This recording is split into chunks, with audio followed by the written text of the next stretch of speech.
اور پولیس اب واپس جانے لگی ہے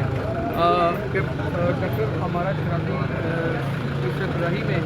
یہ ریڈ کنڈکٹ کیا گیا تھا اور ڈائریکٹر اینٹی کرپشن اس ریڈ میں ظاہر ہے کہ انہوں ایف آئی آر کے جو آتھورائز اختیارات تھے وہ سارے تو ان کے پاس تھے اور بیسیکلی پولیس نے معاونیت کی اور یہ ایک اس لحاظ سے ناکام ریڈ اس لیے بھی رہا کہ چودھری پرویز بھائی صاحب گرفت میں نہیں آ سکے اور تمام گھروں کے نات دفعہ سرچ کیے گئے اور وہ سرچ کے لیے ڈاکٹر ہمارا شرابی اور چند لیڈیز کانسٹیبلان اور ایس ایچ او اجازت دی جاتی تھی اندر جاتی تھی اور چیک کرتی تھی اور ڈائریکٹر اینٹی کرپشن نے کچھ لوگ گرفتار بھی کیے جن میں ملازمین تھے وہ ٹوٹل کل ملا کے 8 اور